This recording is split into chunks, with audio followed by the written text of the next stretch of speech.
Pemirsa panduan sani pacang kaanggen dasar sejroning pemargin pembelajaran tatap muka ring pengawet warsa kalih tali selikur kantun Kasiagayang oleh pemerintah Kota Denpasar. Panduan inucap medaging indik tata cara pemargin pembelajaran tatap muka untuk becik memargiang protokol kesehatan.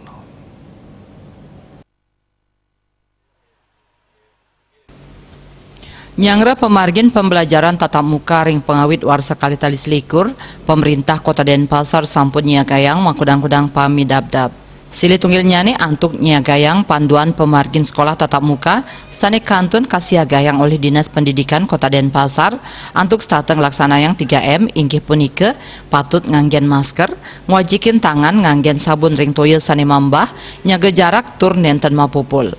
Panduan ini ucap medaging tata cara pembelajaran tatap muka untuk ngamargiang protokol kesehatan sekadi mata timbang indik siswa sane nganggen pisil utawi wantasi dengan nganggen masker kemanten galah ring sajroning pemargin belajar mengajar nabdabin jadwal sekolah siswa nganutin kapasitas ruang sekolah.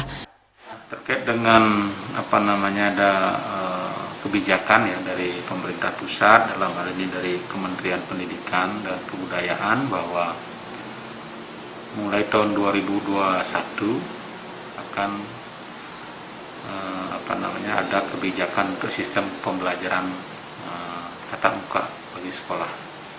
Oleh karena itu tentu kami di jajaran pemerintah Kota Denpasar sudah mengambil langkah-langkah persiapan untuk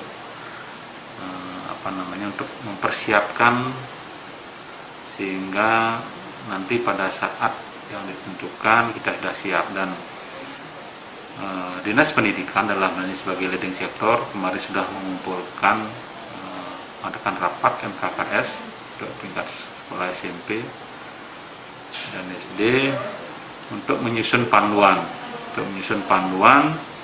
pedoman terkait dengan nanti sistem pembelajaran tatap muka yang akan dilakukan oleh sekolah. Kaptiang panduan puniki puput ring awuku pungkuran mangde Pemkot Denpasar madue galah ngelaksanayang simulasi tur nyelehin hasilnya nih sadurung pembelajaran tatap muka sayuakti kemargiang ring tengahing pandemi COVID-19. Raiswantara, Bali TV.